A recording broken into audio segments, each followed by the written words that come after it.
The Arctic, that vast, unforgiving expanse of ice and silence, has long been a chilling repository of the lost. It is a graveyard where ships are swallowed whole by the relentless grip of frozen seas, where civilizations vanish beneath centuries of accumulated snow, and where flights, once vibrant with life, simply disappear without a trace. For 40 years, Flight AE-17 was precisely such a mystery. A passenger plane that vanished into the frigid Christmas Eve of 1976, leaving behind only whispers and a haunting, profound absence. No wreckage, no distress signal, just an agonizing void, a question mark etched into the very fabric of the wilderness. Until now, a satellite scan, a mere flicker of data in the digital ether, picked up a metallic anomaly deep within the ancient Alaskan ice. Researchers, their hopes ignited by this faint signal, believed they had finally found the lost aircraft, the answer to decades of unanswered prayers. But as the painstaking excavation began, a disquieting truth began to emerge. Something wasn't right. Strange, inexplicable patterns appeared in the ice, tracks where no human foot had ever stepped, and then the eyes, watching, from the frozen expanse, a silent, ancient gaze. The truth hidden within that plane was not merely a story of survival against impossible odds. It was something far stranger, something that defied logic and boldly rewrote the very boundaries between humanity and the natural world. What the team discovered next did not just solve a decades-old mystery, it changed everything. Dr. Ethan Vance stood at the edge of his office window in Anchorage, watching as the snow drifted lazily past the reinforced glass. At 58, he had dedicated more than 3 decades of his life to studying Alaska's harsh, magnificent wilderness, its secrets and its unforgiving beauty. Yet, nothing in his extensive career, no previous anomaly or scientific enigma, had prepared him for the satellite images now meticulously spread across his desk. The metallic anomaly, initially detected by military satellites in January 2016, had seemed like just another routine investigation, a curious blip in the vast data stream. However, as he studied the preliminary scans more closely, a profound chill, entirely unrelated to the biting winter cold, ran down his spine. Dr. Vance. Amelia Chen, his brilliant research assistant, appeared in the doorway, her usually composed demeanor now showing unmistakable signs of excitement. The thermal imaging results just came in. You need to see this. Together, they pored over the new data, the glowing contours on the screen. The shape was unmistakable now, the distinctive outline of an aircraft's tail fin, buried deep within the ice at a precise 40-degree angle. Ethan's hands, usually steady, trembled slightly as he meticulously overlaid the dimensions with known aircraft specifications. "It matches?" Amelia whispered, her voice barely audible, a mixture of awe and disbelief. Flight AE-17. The name hung heavy in the air between them, a ghost in the room. Every Alaskan researcher, indeed, every Alaskan citizen, knew about Flight AE-17, the passenger plane that had vanished without a trace on Christmas Eve 1976. 150 souls, lost to the vast, indifferent wilderness, their fate remaining one of aviation's most persistent and heartbreaking mysteries for 4 long decades.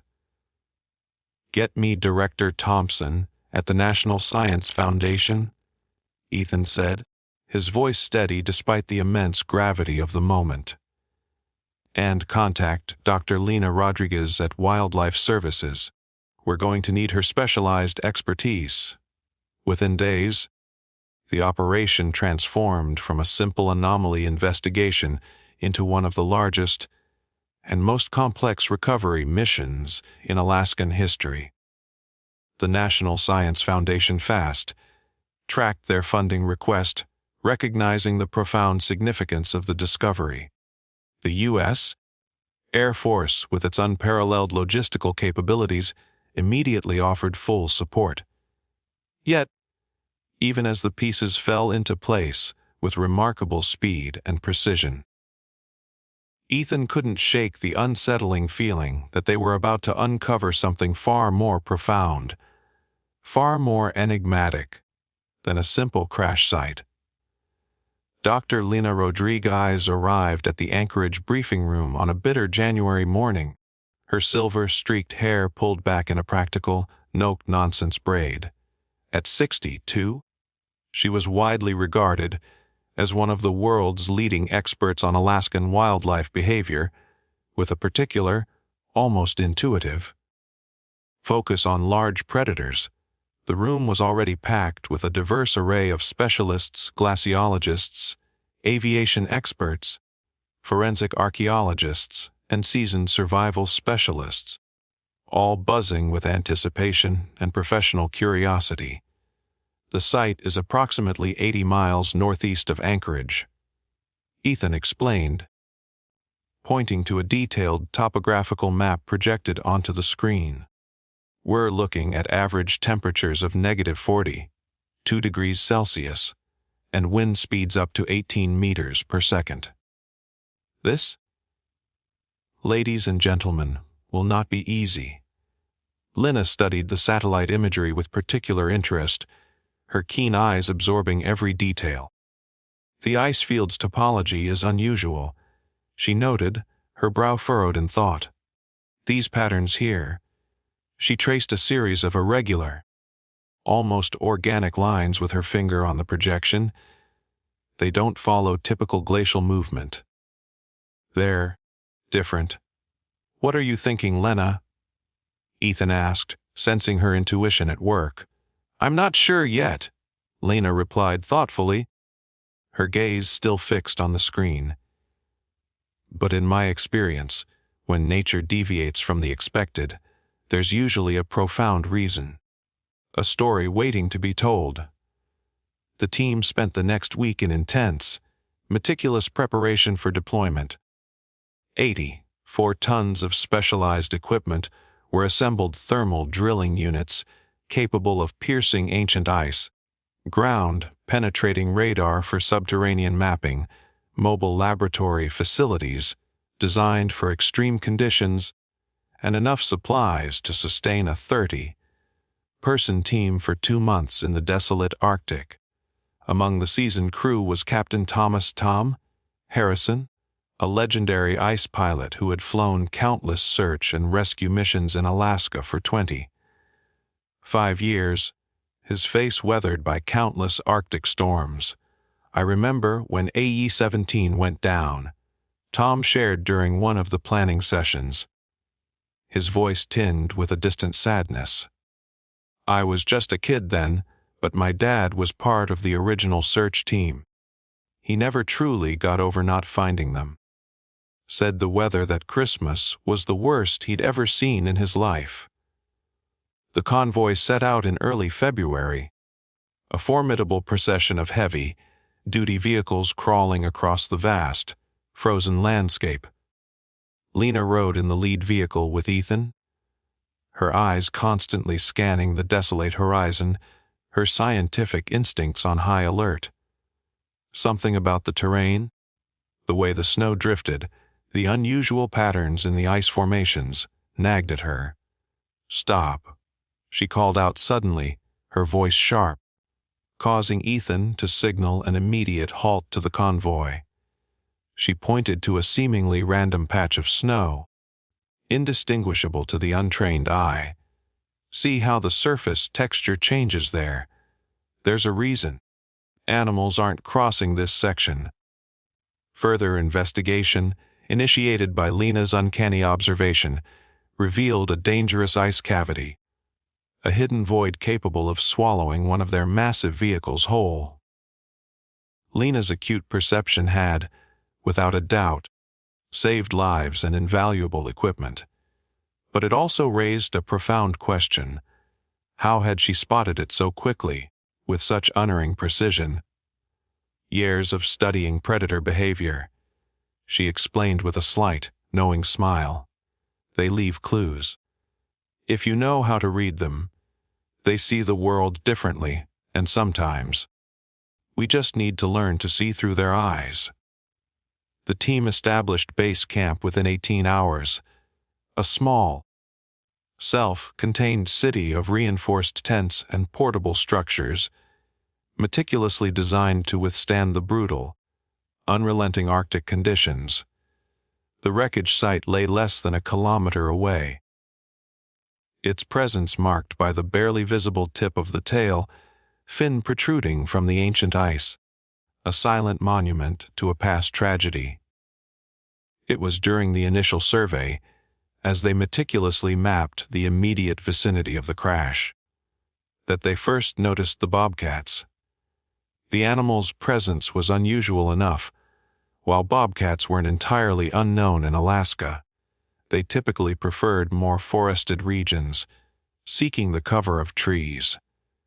This particular group, a large female, her fur thick and camouflaged against the snow, accompanied by two nearly grown cubs, seemed completely at ease in the exposed, desolate ice field. Remarkable? Lena murmured, observing them through her high-powered binoculars, her voice filled with professional admiration. They're perfectly adapted to these conditions. Look at the size of those paws, much larger than typical bobcat prints. They're like snowshoes.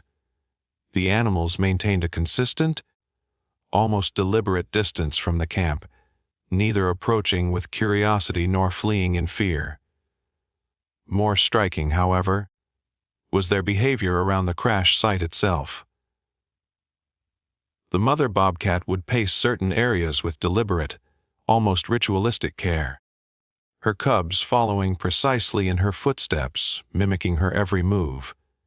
They're avoiding the weak spots in the ice, Lena realized, a new theory beginning to form in her mind. But this goes beyond normal predator awareness. It's almost as if she didn't complete the thought, but she didn't need to. The entire team had noticed how the bobcat's movements seemed to meticulously map out safe passages through the treacherous, unstable terrain. It was as if they possessed an ancient, inherited knowledge of this frozen labyrinth. The actual recovery operation was painstaking, meticulous work. Engineers deployed thermal elements with surgical precision, careful not to disturb the delicate, centuries-old balance of the ice structure. Every step was calculated, every movement measured, a dance between human ingenuity and the raw power of nature. The bobcats remained constant observers, their silent presence becoming so familiar that the team began to refer to them, almost affectionately, as the guides. When they finally breached the fuselage, the scene inside stopped everyone in their tracks. The cabin was perfectly preserved, a haunting, chilling time capsule of that fateful Christmas Eve in 1976. Magazines lay open on seatback trays, their pages frozen in mid-turn, a moment suspended in eternity. A flight attendant's serving cart stood in the aisle, coffee cups still meticulously arranged on top, their contents transformed into small, cylindrical blocks of ice, perfectly preserved. But it was the personal effects that struck the deepest emotional chords. A child's doll with carefully braided yarn hair, its innocent eyes staring into the void. A worn leather wallet containing faded photos of smiling families, lives vibrant and full, letters written but never sent, their heartfelt messages frozen in time. Each item told a story, each possession represented a life interrupted, a future unlived. In the cockpit, they found the captain's logbook, its final entry a terse, chilling description of multiple engine failures and rapidly deteriorating weather conditions. More revealing, however, was a flight attendant's diary, recovered from a storage compartment, miraculously preserved. The entries, spanning 18 days after the crash, painted a picture of incredible human courage, resilience, and heartbreaking reality. December 25, 1976, dawn. If you can call this light dawn, 22 survivors out of 150. The impact was devastating. But the real killer was the cold. So many died in their sleep that first night. We've gathered in the first-class cabin. It's more intact, easier to heat. Captain Matthews is organizing us, rationing the emergency supplies. Julie, the other surviving flight attendant, keeps trying to make people comfortable. How do you comfort people who've lost everything on Christmas Day? December 27, 1976. The radio isn't working. No sign of rescue. Captain Matthews says we're at least 100 miles off our last reported position. The storm that brought us down was unlike anything he'd ever seen. It threw all the instruments off. We can hear animals outside sometimes. Strange sounds, not wolves. Something else. December 30th, 1976, down to 19 now. The cold is unbearable. Julie noticed something odd today. There are tracks in the snow around the plane, but they seem to be keeping other predators away. Captain Matthews thinks we might have crashed in the territory of some large cats. Somehow, that's comforting. January 5th, 1977. Only 12 left.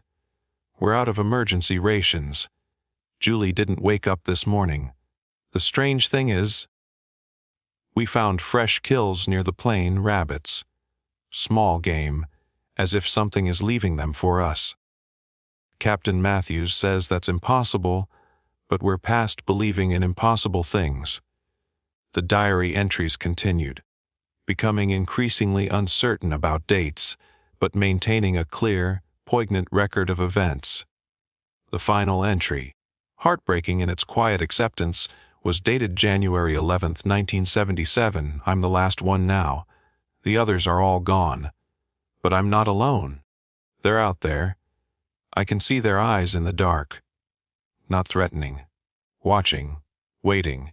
I understand now why they've stayed close. They're the guardians of this place. They know what it means to survive here. To lose family here. The mother cat brought another rabbit today. I couldn't reach it. Too weak to move now. I think she understood. She sat there in the snow for hours, just watching. I'm not afraid anymore. When the end comes, I won't be alone, Doctor. Lena Rodriguez spent days meticulously analyzing the diary entries against known bobcat behavior patterns, cross-referencing every detail. These cats, she explained to Ethan one evening, her voice hushed with a sense of wonder. They're displaying characteristics that go far beyond normal territorial behavior. The diary mentions them bringing food to the crash site. And we've documented strikingly similar behavior in the present day. She showed him photographs of small animal carcasses found at regular, almost deliberate intervals around the excavation area. At first, we assumed they were just abandoned kills, perhaps left by other predators. But look at the placement. They're always in visible locations, always during our meal breaks, as if they were offerings. The team's dedicated wildlife photographers had captured incredible, almost unbelievable footage of the bobcat's behavior. The mother would often appear at the edge of the work area, just before dangerous weather moved in. Her posture and movements clearly agitated, almost warning, until the team took shelter. Her cubs would mirror her behavior, learning patterns that seemed passed down through generations, an ancient wisdom encoded in their very instincts. You're suggesting these are descendants of the same cats mentioned in the diary? Ethan asked, skeptical but profoundly intrigued. his scientific mind grappling with the implications. Bobcats typically live 10 to 12 years in the wild, Lena replied, her gaze unwavering. We're looking at 4 or 5 generations. But yes, Ethan, I believe these cats are the direct descendants of those that witnessed the crash. And I believe they've inherited not just territory, but a profound, almost sacred behavior.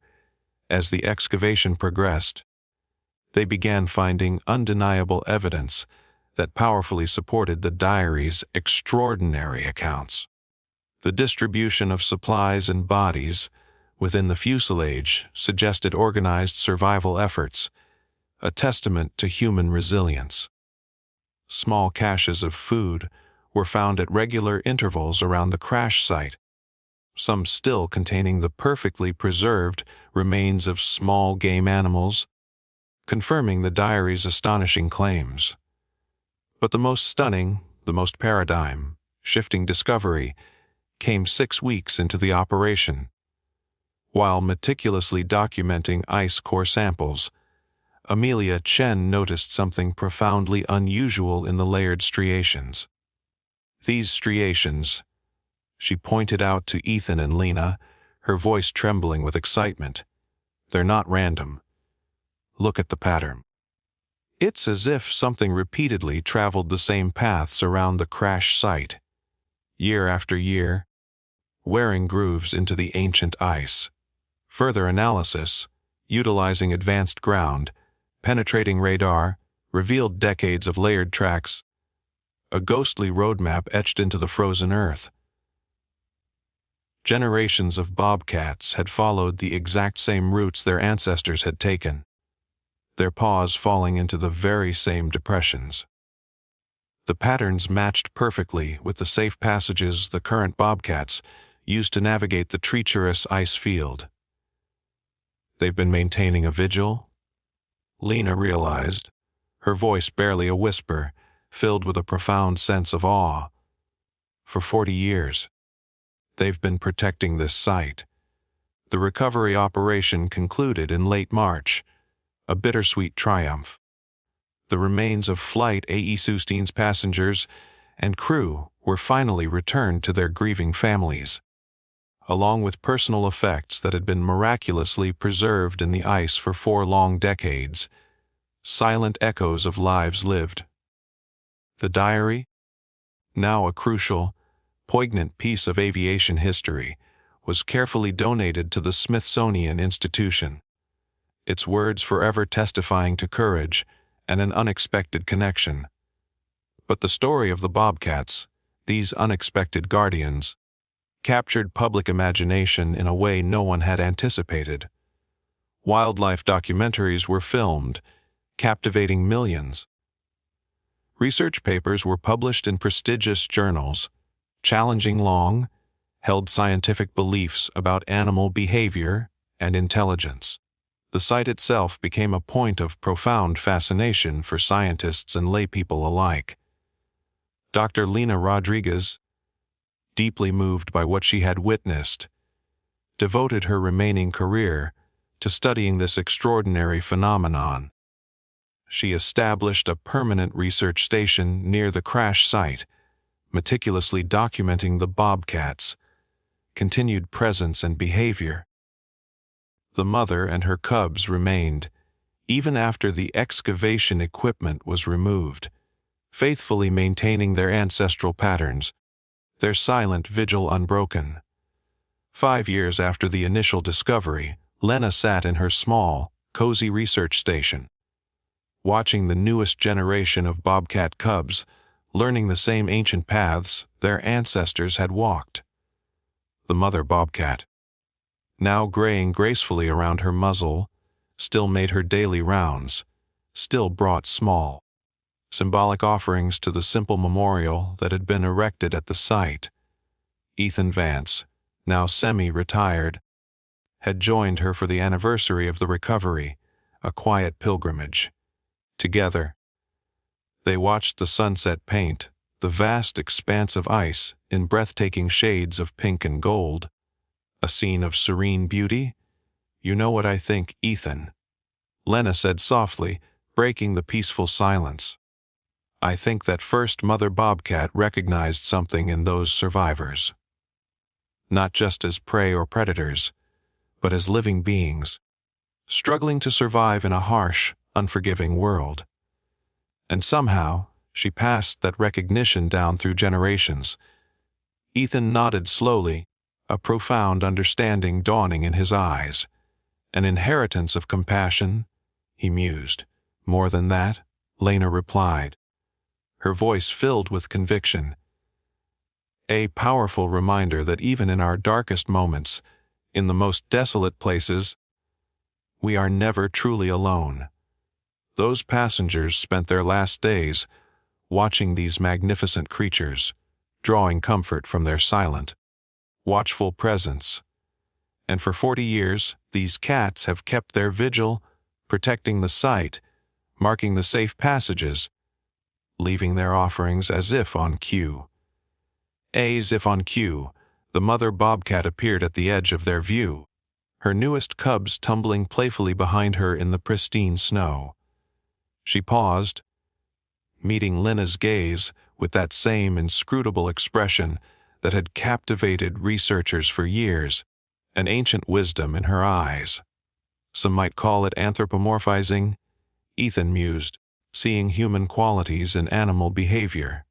Or maybe, Lena suggested, a gentle smile gracing her lips, we're finally recognizing that compassion isn't exclusively human. That in this harsh, beautiful wilderness, all living things are connected by something deeper than science can fully explain. The bobcat led her cubs along one of their ancestral paths, their paws falling into grooves worn by generations before them.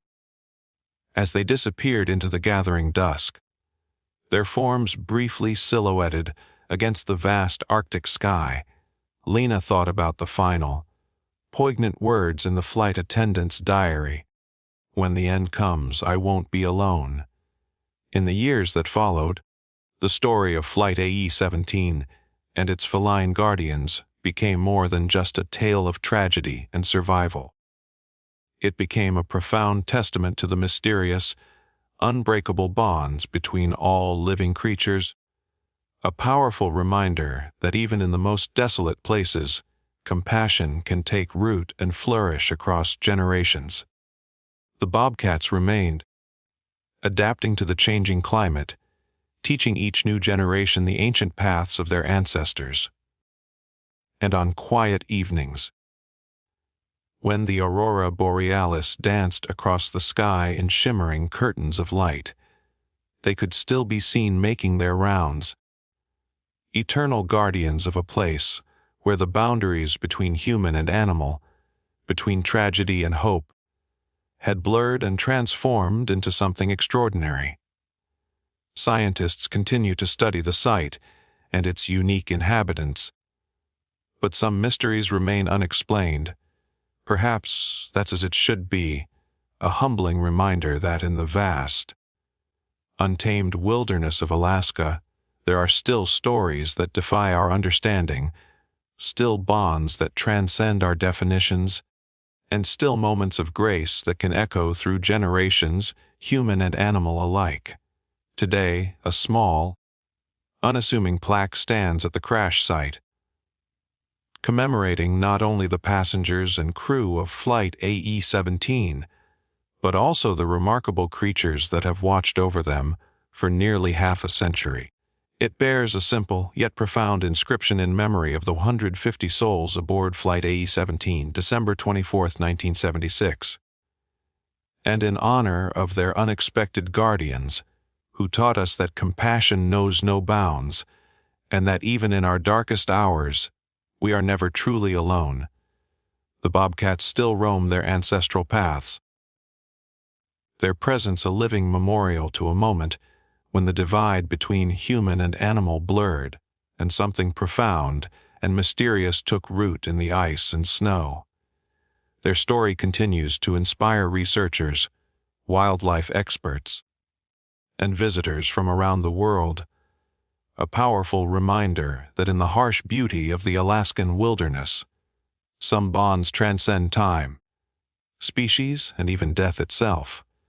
As Dr. Lina Rodriguez wrote in her final research paper before retiring, in studying the bobcats of Flight AE-17, we've learned something profound about the nature of compassion and memory. These creatures have demonstrated that the capacity for empathy and guardianship isn't limited by species or time. They remind us that in our increasingly divided world, the simple act of recognizing and responding to the suffering of others, regardless of their form, is perhaps the most fundamental expression of life's interconnectedness. The mother bobcat and her cubs remain, their daily routines a living testament to that truth, and in their watchful eyes, observers still catch glimpses of something ancient and wise, an inheritance of compassion passed down through generations that continues to touch and transform all who encounter it.